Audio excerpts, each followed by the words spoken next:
Hi guys, welcome back to Via Meditation channel. Today's video is very spontaneous. I had no plan to make a video, but I had a good fortune that my master Guru Sarvananda visited me at home here. I live in Manila, Philippines, and he lives here. And during discussion, he explained me some insights onto why he thinks that Osho was very brilliant for the modern man. And Guru Sarvananda has actually been an exponent of almost all wisdom traditions. Despite being self-realized, he has actually tasted all the masters because that's his nature. And after tasting a lot of different wisdom traditions, he has his own understanding why Osho's brilliance is very relevant for the modern man. So I would not take much time in this video.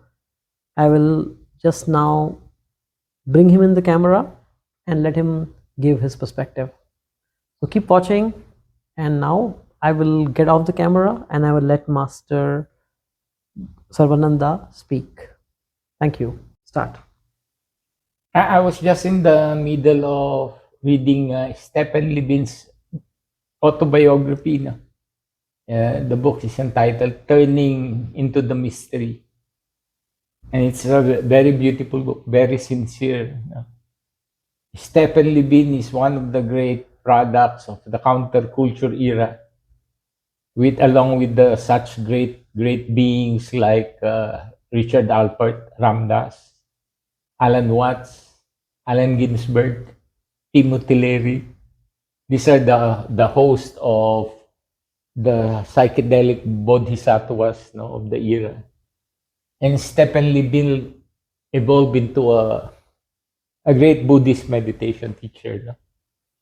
But in the middle of the book was very sincere. No? And this guy has helped so many people. He went into the dying project of helping dying people, no? With Elizabeth Kubler-Ross, and he went into the prison program, prison project, wherein he taught Buddhist meditations to criminals, no? Those who were in prison. And in the middle of the book, he says that there were many prisoners who went deep into the Buddhist meditations, no?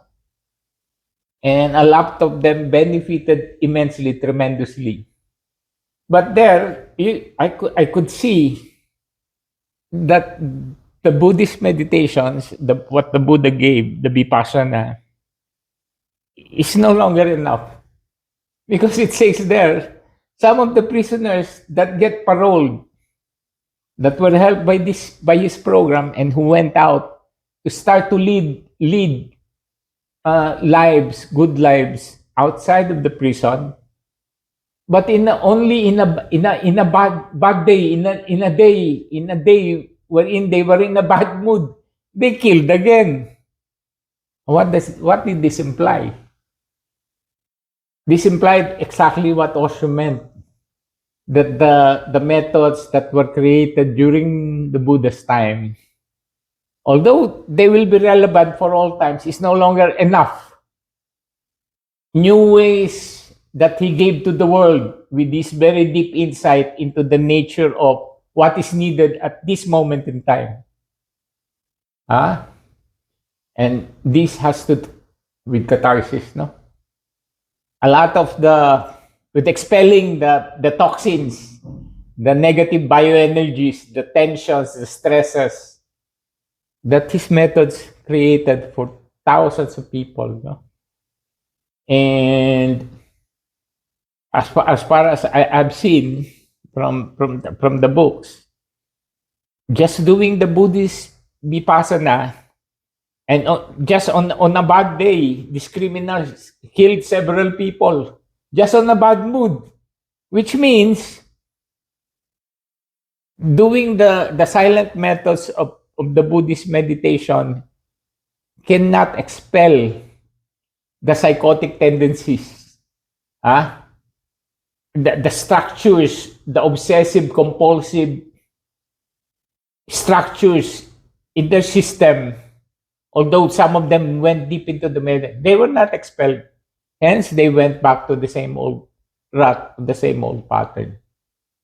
Now, seeing Osho's meditation, people doing catharsis from the outside looks insane.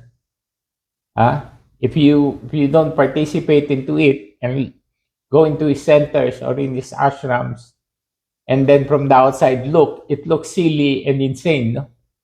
But the impact is tremendous. Because when you do these things, you are cleansed, you are purified of all the rubbish, of all these psychotic tendencies, of all the insanities, of all the madnesses.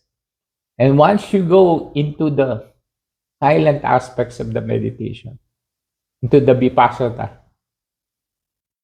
then something profound happens. Something brilliant happens. You go into it, and a very deep, profound thing happens.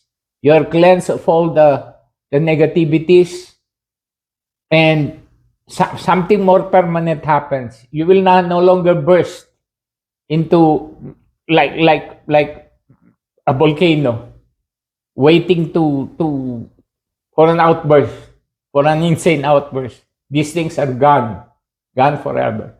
This is what Osho meditations did to people. It was an expulsion of all the tendencies that made them insane. All the madnesses were thrown out, and therefore the silent meditation became so profound. Master Sarvananda, would you like to comment a little on the law of reversion that you keep talking about, of how Lao Tzu conceptualized it and how Osho put it into action? Well, law of reversion is very simple. No? It's using the opposites in life, the polar opposites that are in existence, that is in nature, that is in life. Using it completely, to the full, without suppressing any aspect. Which means when you go completely, when the whole day has completed its turn, it will go into the night, or when the good has completed its side, it will become the bad. So this is the simple law of reversion. When Osho use it to go into the passive aspect of human beings, he created meditations which exhaust all of the unessentialities, unnecessary movements, by expression, through catharsis, through dance, through shouting, through motions which throws out all of the things that impede, that are nuisances towards this profound silence. This is as simple as that, So when you go into into the silence, it is so deep and so profound because you have thrown out all of the unnecessary elements. Whereas the other traditionalists, they go directly into the silence, and all of the impurities are still there.